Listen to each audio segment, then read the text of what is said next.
خلق الموت والحیات، اللہ کہے ہم نے موت کو بھی پیدا کیا ہے، موت بھی مخلوق، ہم نے زندگی کو پیدا کیا ہے، وہ بھی مخلوق۔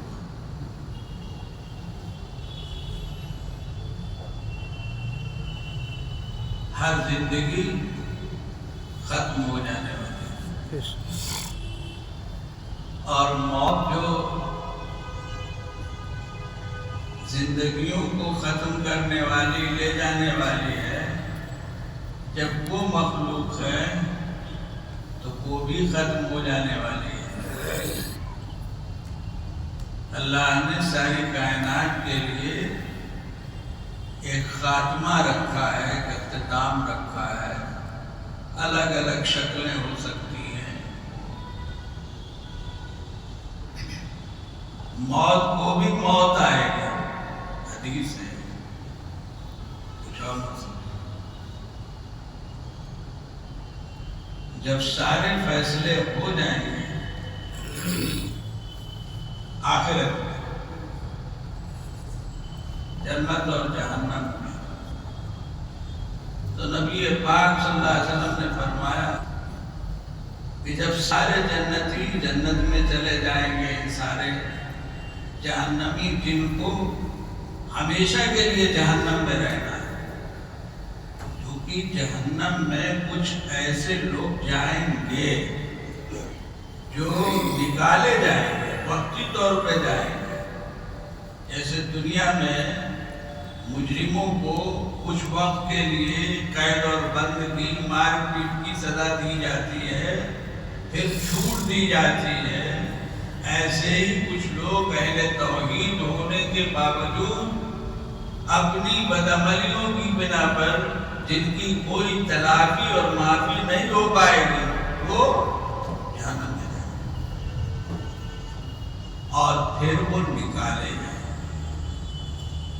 جنت میں جو چلا جائے گا وہ نہیں نکالا جائے گا۔ جہنم ایسی جگہ ہے کہ جہاں سے نکالا جائے گا، اس کی بھی تفصیلات سے روایت ہمارے آقا حضرت محمد مصطفیٰ صلی اللہ علیہ وسلم سے بہت کچھ بیان کیا ہے،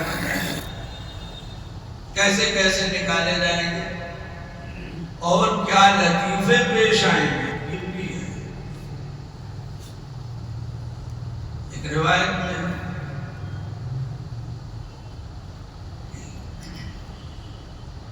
دو آدمیوں کی جہنم سے بڑی چیخ و پکار سنائی دے گی، حکم ہوگا نکال کے لاؤ، اب وہ لائے جائیں۔ اتنا کیوں چلا رہے تھے؟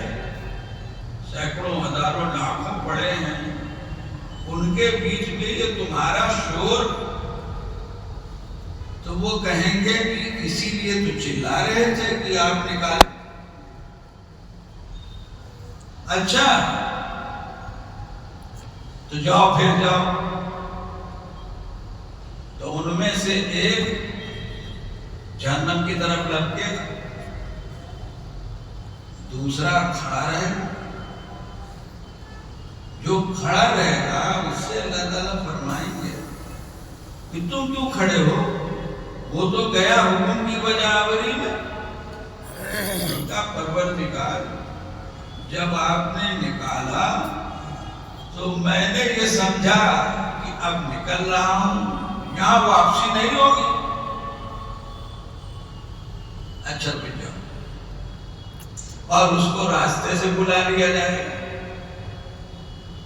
چلو حکم کی بجاوری کبھی تو کی۔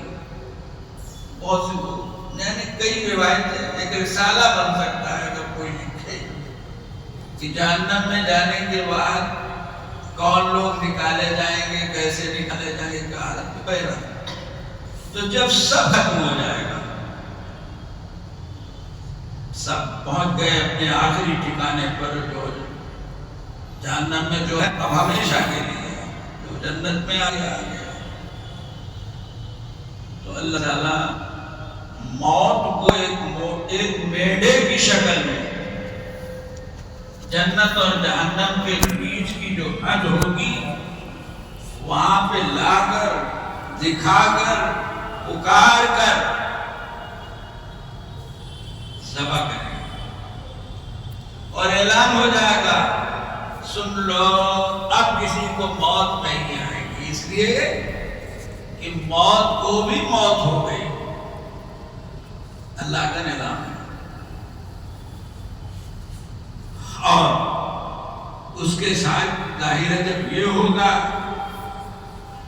تو اب جنت والوں کی خوشی کا کیا پوچھنا، نعمتیں تو ملی ہی تھی، لیکن ایک خیال ہوتا ہے کہ کیا پتہ کہیں رائے بدل جائے، کہیں حکم بدل جائے، یہ سب چھین جائے تو اس اعلان پر اطمینان ہو جائے گا، اب کچھ چھیننے والا نہیں۔ اور ادھر جہنم میں آدمی کی سوچ کہ شاید چھٹکارا ہو، شاید ہو، لیکن جب یہ اعلان ہو جائے گا تو اب یہ کہ ہمیشہ کے لیے جہنم میں ایک ہنگامہ اور شور مچے گا اس مرحلے میں کہ اب پہلے کچھ سوچ سکتے تھے۔ اللہ کا نظام ہے خلق الموت والحیات۔ اور بزرگوں دوستو، زندگی بھی نعمت ہے، موت بھی نعمت ہے۔ دنیا میں اللہ کا نظام عجیب، ہماری سمجھ میں آئے نہ آئے۔ اور یاد رکھیے ایمان نام ہے آنکھ اور عقل کو بند کر کے ماننے کا۔ بالکل کسی ڈاکٹر پر ماہر، کسی کاریگر پر جب آپ کو بڑا اعتماد ہوتا ہے تو وہ جو چیز بتا دے چاہے سمجھ میں نہ آئے آپ مانتے ہیں۔ یہ نظام ہے دنیا کا، اور افسوس کی بات ہے کہ ہم مسلمان ہو کر اللہ اس کے رسول پاک صلی اللہ علیہ وسلم کی باتوں پر یقین نہیں رکھتے۔ کفار مکہ دشمنی کے باوجود جو نکل گیا زبان سے، جس کے لیے نکل گیا کہ اس کا انجام یہ ہوگا، تو اس کے دل و دماغ سے وہ بات نکلتی نہیں تھی، چونکہ ان کا تجربہ تھا 40 سال کا، اور پھر اس کے بعد کا اس آدمی کی زبان سے کوئی بات غلط نہیں نکلتی۔ تو بزرگوں دوستو، ایمان نام اس کا ہے آنکھ بند کر کے مانو۔ عقل کی کھڑکیاں بھی بند کر دو، ہر چیز عقل سے نہیں سمجھی جاتی۔ دین اس کا نام نہیں ہے کہ پہلے سمجھے پھر مانے، دین اس کا نام ہے کہ پہلے مانو پھر سمجھو، اگر سمجھ میں آئے، نہ سمجھ میں آئے تو ماننا ہی ہے، کرنا ہی ہے۔ کیوں؟ اللہ کا حکم ہے، رسول اللہ صلی اللہ علیہ وسلم کا فرمان ہے۔ ایمان یہی ہے، بات یہی پہ ختم ہو جاتی ہے۔ ہر ایمان کے مدعی کو اپنا امتحان لینا چاہیے موقع پر کہ کس حد تک ہمارا ایمان ہے۔ ایمان تو نام ہی ہے، اللہ پر آخری درجے کا یقین، اللہ کی بات پر، اللہ کے رسول صلی اللہ علیہ وسلم کی بات پر۔ تو ہے انہوں نے جیسے یہ بتایا صاحب موت کو بھی موت آئے گی، بھیڑے کی شکل میں موت کو ذبح کیا جائے گا، اعلان۔ ایسے ہی ان کے بیان میں ہے کہ صحت بھی نعمت ہے اور مرض بھی نعمت ہے، چاہے جیسے مرض ہو، لیکن ہماری سمجھ میں نہیں آتا تو پریشانیاں ہوتی، کیا کیا ملتا ہے، کیا ہوتا ہے۔ ایک بزرگ ایک مجلس میں یہی بات بیان کر رہے تھے ظاہر ہے کہ یہ کتاب و سنت ہے۔ اللہ کی طرف سے جو چیز دنیا میں پیش آتی ہے بندوں کے ساتھ وہ خیر سے خالی نہیں ہوتی، ہماری سمجھ میں آئے نہ سمجھ میں آئے۔ ہو سکتا ہے آج نہیں کل پرسوں سمجھ میں آ جائے، ہو سکتا ہے کبھی سمجھ میں نہ آئے، لیکن وہ خیر سے خالی نہیں۔ تو بیماریاں اور پریشانیاں ایک مومن کے لیے خیر سے خالی نہیں۔ جب خالی نہیں ہے خیر سے تو نعمت ہے۔ ایک بزرگ بیان کر رہے تھے حدیثوں میں مضمون ہے، اچھی خاصی روایتیں، اے مصیبت مجلس میں حضرت کی بات کے بعد ایک شخص نے کہا، لوگ اللہ والوں کے پاس، علماء کے پاس اور ہم جیسے جو نمائشی لوگ ہیں دین کے آتے ہیں، اپنی بات کہتے ہیں۔ کسی نے کہا کہ حضرت یہ بیماری ہے، بہت پریشان ہوں۔ کیونکہ حضرت نے ابھی بیان کیا تھا کہ بیماری نعمت ہے، تو اس نے جو پریشانی کی بات کی تو تھوڑا سا لوگ ذرا سناٹے میں کوئی سوچے کہ حضرت نے ابھی یہ تقریر کی ہے، اب حضرت کیا کہیں گے؟ دعا کر دیجیے، یہ کہا دعا کر دیجیے۔ تو بھائی اللہ والا تو وہی ہے جو اللہ کی باتیں کرتا ہے اور اللہ کی طرف سے کرتا ہے۔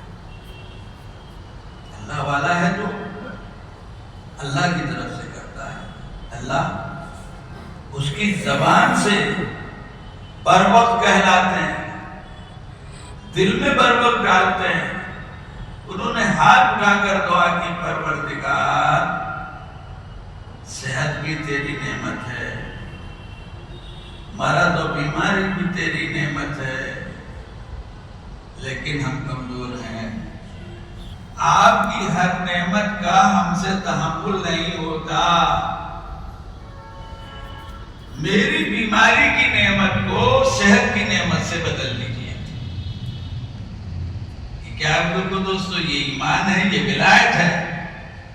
میری بیماری کی نعمت کو صحت کی نعمت سے بدل دیجیے، کیونکہ بیماری کی نعمت تو ہے لیکن مجھ سے تحمل نہیں۔ تو زندگی بھی نعمت ہے، موت بھی نعمت ہے۔ زندگی اس لیے نعمت ہے کہ اللہ نے جس مقصد سے ہم کو پیدا کیا اس مقصد کی بجاوری زندگی کے ذریعے تو ہے، زندگی ہی میں تو ہے، جان ہے، جسم ہے، تب تو عبادت ہوگی جس کے لیے اس نے پیدا کیا ہے، اور جان جسم نہیں تو کیا عبادت؟ اور موت اس لیے نعمت ہے کہ ما بعد الموت کے جو اللہ کے وعدے ہیں، ہے نا بھائی، اللہ نے جو نعمتیں رکھی ہیں زندگی میں، جو ہم نے مشقتیں برداشت کی اس کے حکم سے، اس کی خوشی کے لیے، اس کے صلے میں جو انعامات اس نے رکھے ہیں ما بعد الموت، وہ تو موت کے بعد ہی ملیں گے نا بھائی، موت سے پہلے تو نہیں۔ جب ہم قبر میں پہنچیں گے ایمان کے ساتھ، توحید کے ساتھ، اللہ ہم سب کو ایمان اور توحید پر موت دے، تو وہیں سے شروع ہو جائے گا، موت کے بعد ہی ہے نا بھائی۔ پھر آخرت جب آئے گی تو آخرت آئے گی اپنے شایان شان۔ موت کے بغیر وہ سب نہیں ملنا ہے، تو موت نعمت ہوئی، اور زندگی موت کے بعد جو ملنا ہے اس کے پانے کے لیے کوشش اور محنت اللہ نے یہ زندگی اس لیے دی۔ اسی لیے بزرگوں دوستو، یہ جو زندگی اللہ نے ہم کو عطا کی ہے، جو جسم، جو جان، اس کی حفاظت ہمارے ذمہ لازم ہے۔ یہ جسم اور جان جن چیزوں سے بچے اس کا انتظام کرنا ہمارے ذمہ لازم ہے۔ خود سے اپنی جان دے دینے کا فیصلہ کرنا، کوئی قدم اٹھانا، یہ حرام ہے، منع ہے، بہت بڑا جرم ہے۔ اور یہ تو دور کی بات ہے، خودکشی ہے نا بھائی، دنیا کے قانون میں بھی جرم ہے۔ اگر کوئی خودکشی کرتا پکڑا جائے اور بچ جائے تو اس پر مقدمہ چلتا ہے قتل کا۔ دین کے باب میں بدل جاؤ، خودکشی حرام۔ حتیٰ کہ کسی کو اگر کبھی ایسی پریشانی کھانے پینے کی ہو جائے کہ حرام کے ماں سوا کوئی چیز جان بچانے کو نہ مل رہی ہو، تو حکم ہے کہ جان بچاؤ اس حرام کو کھا کر۔ یہ نہیں کہ یہ تو حرام ہے میں نہیں کھاؤں گا۔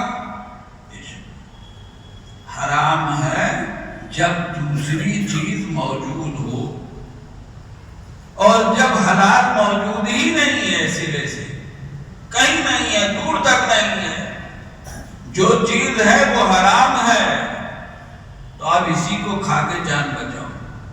قرآن میں ایک جگہ نہیں، کئی جگہ جہاں اللہ نے حرام چیزوں کو بیان کیا ہے، وہی بیان کیا ہے کہ اگر مجبور ہو جاؤ کہ کوئی دوسرا ذریعہ نہ ہو۔ علماء نے لکھا ہے اگر کوئی آدمی ایسے حال میں حرام اور مردار کو کھا کے اپنی جان نہیں بچاتا تو اپنی جان ناجائز دیتا ہے، حرام موت ہے۔ یہ دین ہے جس کو جاننا چاہیے۔ تقویٰ، فتویٰ سب کی حدیں ہیں۔ دین سے تعلق ہو تو سمجھ میں آئے گا کہ ہمیں کب کیا کرنا چاہیے، کیا نہیں کرنا چاہیے۔ اور جب دین سے صحیح تعلق نہیں ہوگا تو آدمی تقوی کے نام سے وہ کام کرے گا جو اس کے لیے جائز نہیں ہے۔ خودکشی حرام ہے، اور خودکشی حالات دنیا میں پیش آتے ہیں، بیماری کے ہوں کوئی اور ہوں، جن سے آدمی پریشان ہو کر موت کو سوچتا ہے، موت کو سوچتا ہے۔ موت کی کوشش کرنا بھی منع ہے، اور موت کی دعا کرنا یہ بھی منع ہے۔ کس چیز کی تم دعا کر رہے ہو؟ اللہ نے اپنے فضل سے تم کو زندگی کی نعمت دی ہے تاکہ تم اپنی آخرت بناؤ۔ تم اس نعمت کو ختم کرنے کی دعا کر رہے ہو؟ نہیں، چاہے جتنے پریشان ہو، موت کی دعا اور تمنا مت کرو۔ ہاں یہ ہے بات روایت کہ بہت پریشان ہو تو یوں دعا کرو، اے اللہ جب تک میرے لیے زندگی بہتر ہو تب تک زندگی دیجیے، اور جب موت بہتر ہو تو موت دیجیے۔ ویسے مت مانگو، کیوں نہ مانگو، چاہے جتنے برے ہو، اس لیے کہ اگر تم برے ہو، تمہاری زندگی اچھی نہیں ہے مثلاً اعمال وغیرہ کے اعتبار سے، تو توبہ کا دروازہ کب کھل جائے، کب دل نرم اور ملائم ہو جائے اللہ کے حضور و دربار میں کھڑے ہونے اور ہاتھ جوڑنے کے لیے کہ پروردگار 100 سال تیری نافرمانی میں گزرے، شرک اور کفر میں گزرے، فسق و فجور میں گزرے، اب حاضر ہوں مانگ پتا تو ہے نہیں. اور اگر اچھے ہو تو کتنی نیکیاں کب کر لو گے، ہے نا بھائی. تو موت کی کوشش، موت کی دعا و تمنا، ہاں اچھی موت کی تمنا اور دعا یہ خود ایک اچھی بات ہے، بلکہ عبادت ہے. اے اللہ اچھی موت دے، اے اللہ اچھی موت دے، اے اللہ شہادت کی موت دے. صحابہ نے تمنا کی، اللہ کے رسول صلی اللہ علیہ وسلم نے کی. مطلق موت نہیں، اچھی موت. اور بری موت سے پناہ بھی مانگی گئی ہے دعاؤں میں. اے اللہ بری موت سے. اب یہ بھی بزرگوں دوستوں سمجھنے کی بات ہے کہ اچھی موت اور بری موت ہے کیا.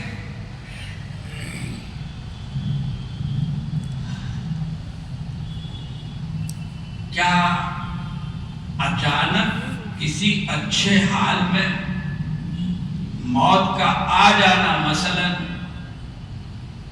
یا بڑی راحت اور آسائش و سہولت کے ساتھ موت کا آنا، جان کا نکلنا، یہ اچھی موت ہے یا یہی اچھی موت ہے؟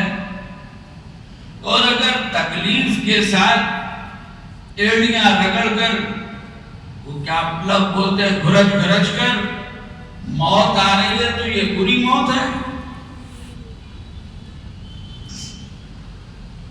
بزرگوں دوستوں، ظاہر میں تو ایسے معلوم ہوتا ہے. بہت سے اللہ کے بندے کوئی سجدے میں، کوئی نماز میں.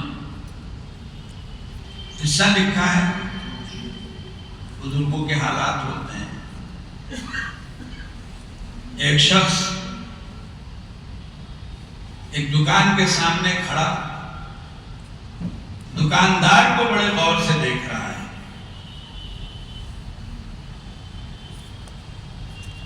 تو دکاندار نے پوچھ لیا، جتنی دیر کھڑا رہو کیا دیکھ رہے ہو؟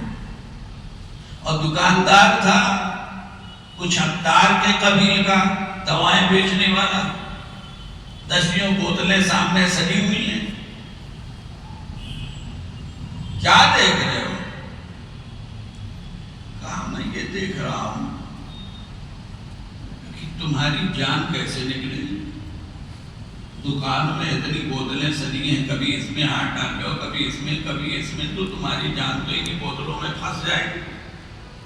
اچھا، اور تم کیسے مرو گے؟ تو اس نے کہا میں تو ایسے مروں گا، اور سڑک پہ لیٹ گیا، لا الہ الا اللہ، ختم. یہ کہہ کے وہی ختم. حالات ہوتے ہیں جیسے لکھا ہے ایسے. ایک بزرگ ایک دکاندار کو دیکھنے لگے جو دکان میں بڑا مشغول ہے. ساتھ والوں نے کہا حضرت آپ کیا دیکھ رہے ہیں اتنے غور سے؟ کہنے لگے کہ میں یہ دیکھ رہا ہوں کہ دکان میں اتنی بھیڑ ہے، کاروبار میں اتنی مشغولیت ہے، لیکن ایک آن کو اس کا دل اللہ سے غافل نہیں ہے. بات سمجھ میں آئی؟ دکان میں بھیڑ ہے، کاروبار میں مشغولیت ہے، یہ ہاتھ کو ہاتھ، یہ زبان کو کان، لیکن معرفت کا ایسا مقام ہے کہ ایک آن کو یہ اللہ سے اس کا دل غافل نہیں ہے. تو بزرگوں دوستوں، اچھی موت، اچھی موت کا وہ موت جس کا مابعد اچھا ہو. یہ نہیں کہ جو موت دنیا میں آخری لمحات میں اچھی ہو اچھے حالات والی ہو وہ اچھی ہے، اور اگر وہ لمحات تکلیف کے ہیں، پریشانی کے ہیں، تو یہ موت بری نہیں ہے۔ دیکھیے دین کے باب میں اچھا برا سب ما بعد الموت اور آخرت سے جڑا ہوا ہے، یاد رکھیے ہر چیز ما بعد الموت اور آخرت سے جڑی ہے۔ جس چیز کا انجام وہاں اچھا ہے وہی یہاں اچھی ہے، اور جس چیز کا انجام وہاں برا ہے وہ بری ہے۔ حدیث میں آیا مومن کون؟ جو عمل لما بعد الموت، جو کرے ما بعد الموت کو سوچ کے کرے، جو بولے، جو دیکھے، جو کرے، سب میں یہ سوچ پہلے ہو کہ مرنے کے بعد کیا ہوگا۔ ابھی تو بول لے رہے ہو، ابھی تو کر لے رہے ہو، یہ سوچو کل کو کیا ہوگا۔ تو اچھی موت اور بری موت کا تعلق اس چیز سے ہے کہ موت کا ما بعد کیا ہوگا، موت کا ما قبل نہیں دیکھا جاتا۔ بعض مرتبہ موت کا ما قبل اچھا ہوگا لیکن خدا نخواستہ انجام اچھا نہیں ہوگا، اور کبھی ایسا ہوگا کہ موت کا ما قبل تکلیف دہ پریشان کن ہوگا، بیماریوں اور تکلیفوں کے ساتھ ہوگا، لیکن انجام اچھا ہوگا۔ یہ بات ہم کو یاد رکھنی چاہیے، اصل یہی ہے۔ حضرت عائشہ رضی اللہ تعالیٰ عنہ فرماتی ہیں جن کے گھر میں، جن کی نگاہوں کے سامنے، جن کی گود میں رہتے ہوئے، بدن سے ٹکے ہوئے نبی اکرم صلی اللہ علیہ وسلم کی موت ہوئی، وہ فرماتی ہیں کہ آپ کا جو حال میں نے دیکھا تو دل سے یہ بات نکل گئی کہ فلاں کی موت تو بڑی آسانی سے ہو گئی، لہذا وہ بہت اچھا ہے۔ اس چیز نے ذہن سے اس کو نکال دیا، اس لیے کہ موت کے وقت میں نے نبی اکرم صلی اللہ علیہ وسلم کی بے چینی اور تکلیف دیکھی ہے، روایتوں میں معروف ہے، کہیں بھی پڑھ لیجیے حضور اکرم صلی اللہ علیہ وسلم کی وفات کے حالات۔ اللہ کے نبی سے بڑھ کر کون محبوب ہوگا اللہ؟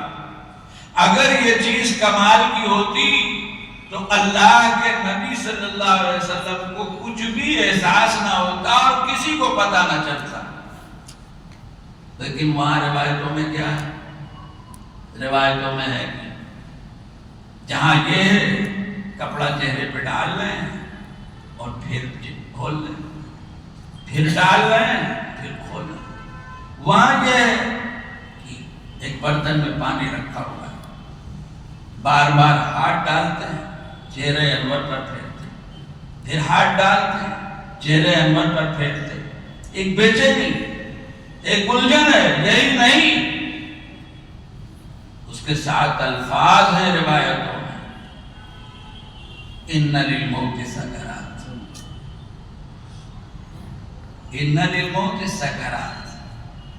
آدمی کو جب تجربہ ہوتا ہے بعض چیزوں کا تب سمجھ میں آتا ہے، اس وقت میں جو آپ احساس کر رہے تھے، برت رہے تھے، تو یہ جملہ زبان پر تھا، واقعی موت کے لیے بڑی شدت ہوتی ہے، واقعی موت کے وقت بڑی پریشانی ہوتی ہے۔ اسی لیے دعاؤں میں ایک دعا آئی ہے، اللہم اعنی علی سکرات الموت و غمرات الموت۔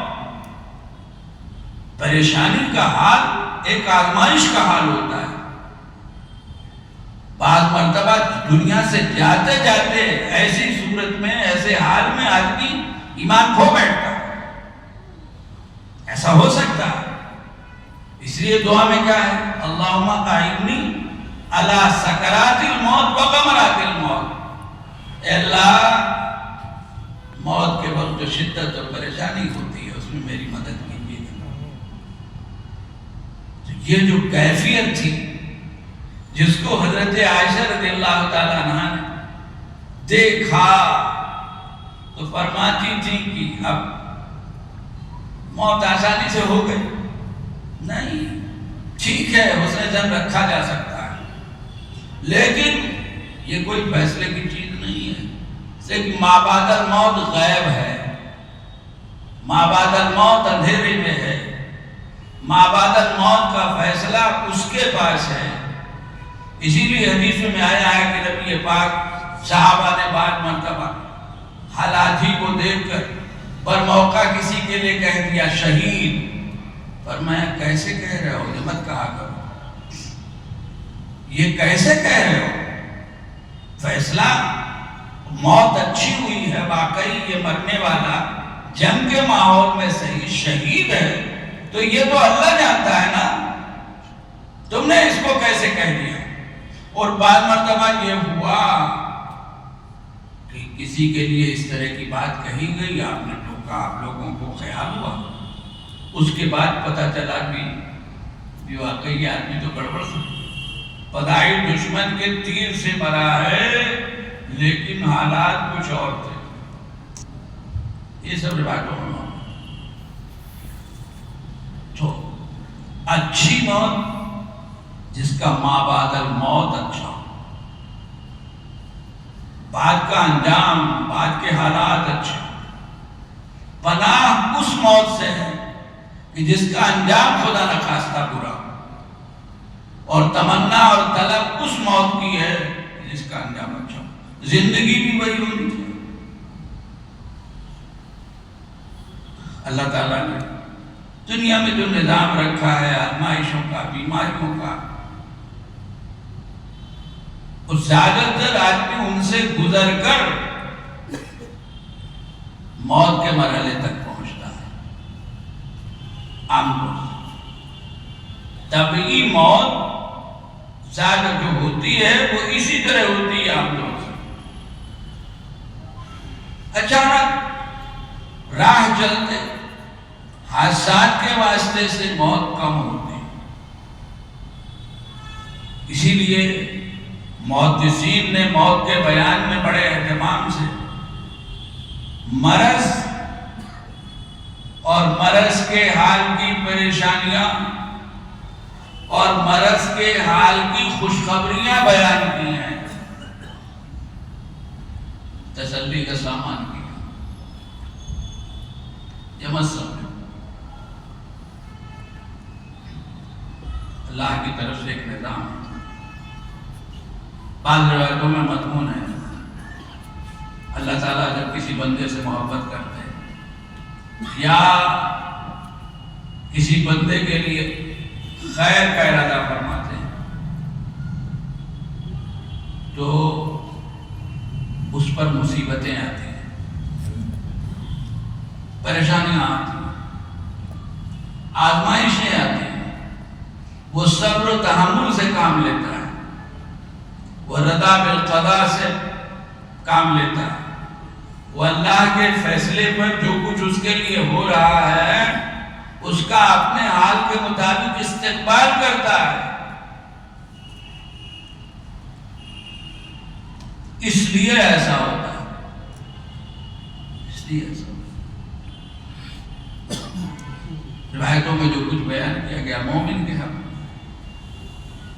کہ اللہ تعالیٰ مومن کو آزمائشوں میں ڈالتے ہیں، مختلف قسم کی تکلیفوں میں ڈالتے ہیں، اور کوئی چھوٹی سے چھوٹی تکلیف بھی ایسی نہیں ہوتی جس پر مومن کو کچھ ملتا نہ ہو، مومن کو کچھ ملتا نہ ہو۔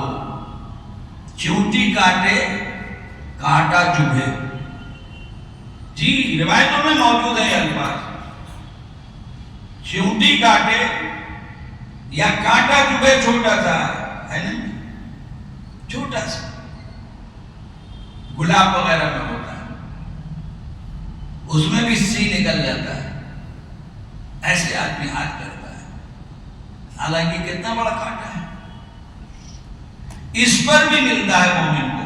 اللہ ہم کو یقین عطا کرے. سمجھئے اس پر بھی ملتا ہے. ہر قسم کی پریشانی جسمانی دماغی روایتوں میں الفاظ سب پر ملتا ہے.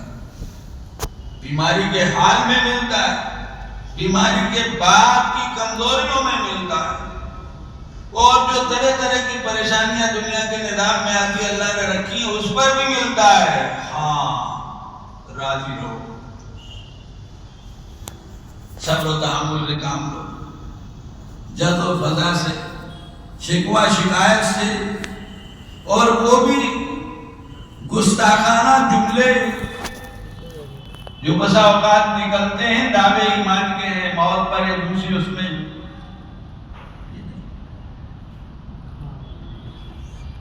تو اب کیا ہوتا ہے ان حالات سے جب مومن گزرتا ہے, بیماریاں جھیل کر جاتا ہے, جس سے خود بھی پریشان ہوتا ہے, بسا اوقات گھر والے بھی پریشان ہوتے ہیں, لیکن امید یہی کی جاتی ہے کہ جو نبی پاک صلی اللہ علیہ وسلم کے ارشادات ہیں, بشارتیں ہیں,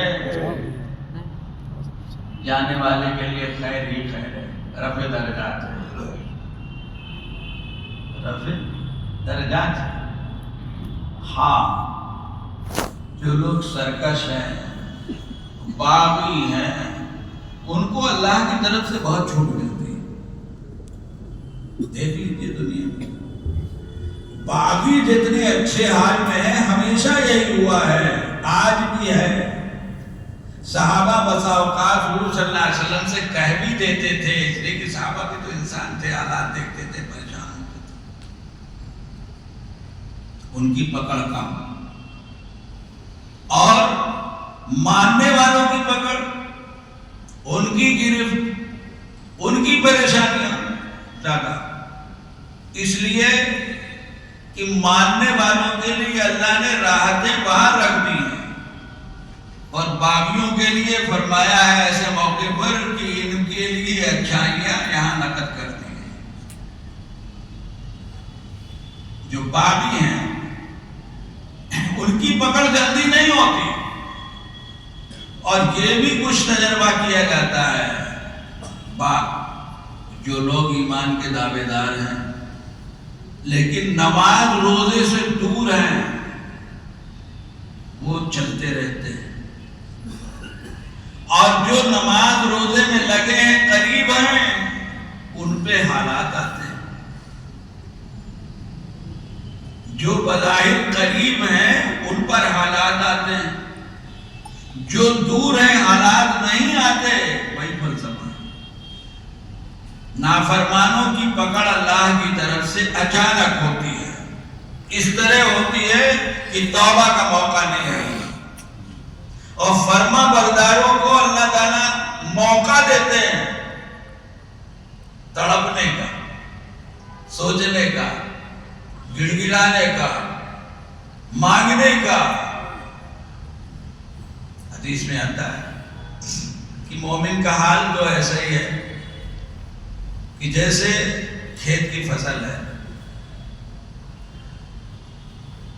ایک باغ ہے, بڑے بڑے پیڑ ہیں, ایک فصل ہے کھیت کی 3 مہینے کی, 4 مہینے کی, 2 مہینے کی. تو آپ دیکھیں کہ آندھی طوفان ہوا کا چاہے جتنا بڑا ہو, لیکن اس میں یہ پودے کھیت کے, گیہوں کے, دھان کے وغیرہ دالے, یہ اکھڑتے نہیں, یہ اکھڑتے نہیں, یہ نیچے تو جھک جاتے ہیں, گر جاتے ہیں, چند گھنٹوں کے لیے زمین میں پڑے رہتے ہیں, ایسا ہوتا ہے. لیکن پھر پانی کا اثر کم ہوا, ہوا چلی, کچھ دھوپ لگی, تو پھر جیسے کھڑے تھے کھیت میں ویسے ہی کھڑے ہو گئے. پتھر گرے تب تو یہ بالیاں ٹوٹ جاتی ہیں, گیہوں کی, دھان کی مثلا, کیونکہ وہ ایک الگ چیز ہوتی ہے, بات صرف ہوا کی ہو رہی ہے.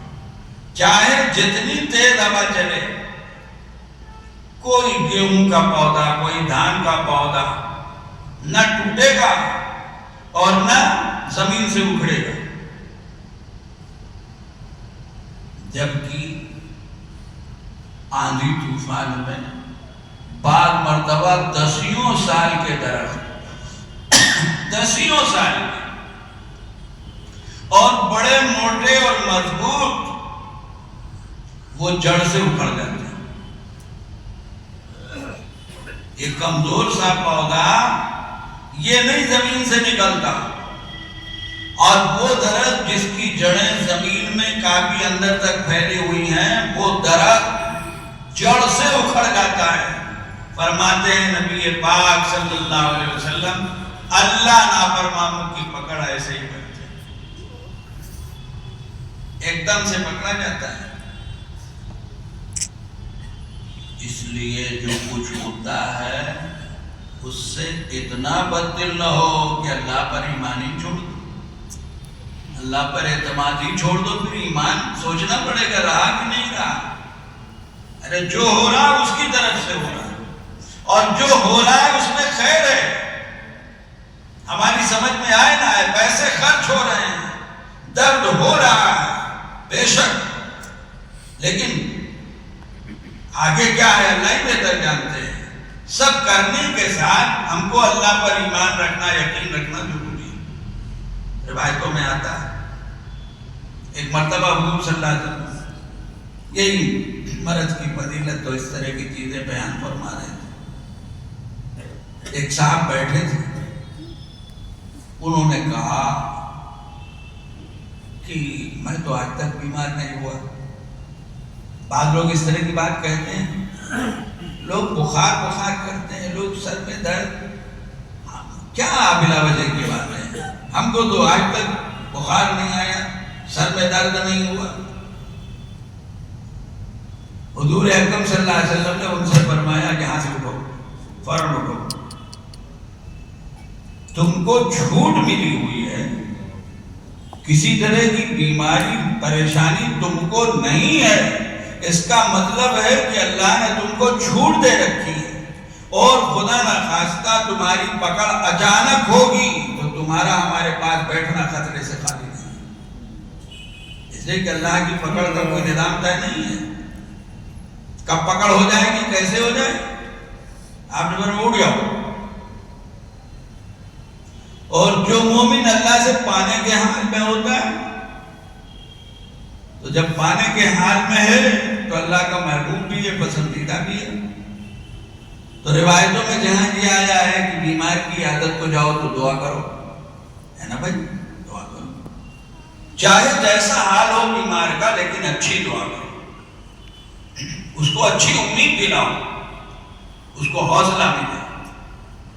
وہاں یہ بھی روایتوں میں آیا ہے کہ کسی کی عادت کو جاؤ تو اس سے اپنے لیے دعا کرو، اس سے اپنے لیے دعا کرو، اس لیے کہ بیمار مومن اللہ کی عنایت کے تحت ہے۔ اللہ کو مومن سے اتنا پیار ہے کیونکہ مومن اس کا وفادار ہے کہ مومن کی ذرا سی تکلیف بھی اس کو گوارا نہیں ہے۔ آپ خود سوچیں کہ اس سے بڑی کیا بات ہوگی کہ ذرا سا کانٹا چبھ رہا ہے تو بھی لکھو، ذرا سا کچھ ہو رہا ہے لکھو، ذرا سی پریشانی ہو رہی ہے لکھو۔ جب یہ حال ہے تو جو بیماریوں میں ذرا پریشان حال اور بدحال ہو تو اللہ کا کتنا محبوب و پسندیدہ ہوگا، لہذا اس سے دعا کراؤ۔ سن رہے ہیں نا بھائی، یہ عادت کو جاؤ تو دعا کرو، اور اگر وہ مناسب حال میں ہو تو اس سے کہو کہ میرے لیے دعا کیجیے، ہم بھی کریں گے، میرے لیے دعا کیجیے۔ دعا دوسروں کے لیے کرنا بھی سنت اور دوسروں سے کرانا بھی سنت، اور یہ نہیں کہ خالی دوسروں سے کراؤ خود مت کرو، نہیں، خود کرو، پہلے خود ہی کرو، اصل تو یہی ہے۔ باقی موقع ہے تو دوسروں سے بھی کہو کہ وہ تمہارے لیے دعا کر دیں، اور کرو اپنے بھائیوں کے لیے۔ اس سے بڑی کیا بات حضور صلی اللہ علیہ وسلم نے تو فرمایا یہ مختلف مواقع میں دعا کرانے کو، دعا کرتے تھے کرنے کو، دعا کرانے کو بھی کہا، فرمایا کہ وہ ایس کرنی سے جس کی ملاقات ہو اپنے لیے دعا کرائے۔ اور اس سے بڑھ کر بات ہے کہ حضرت عمر رضی اللہ تعالیٰ عنہ جا رہے تھے عمرہ کرنے، تو حضور صلی اللہ علیہ وسلم نے ان سے فرمایا اپنی دعاؤں میں ہم کو نہ بھولنا۔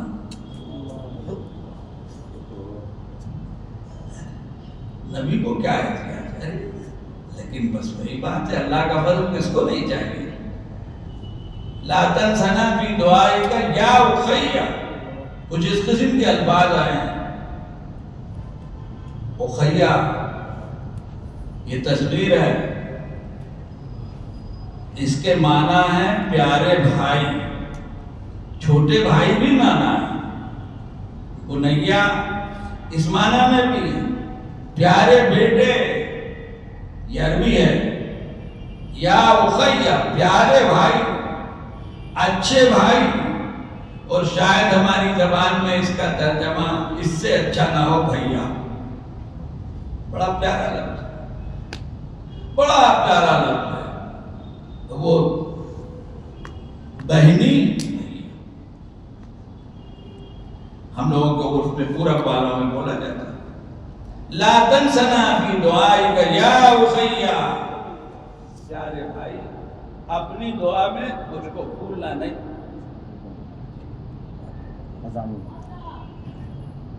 بند کر یہ بس ختم۔ تو بزرگوں دوستو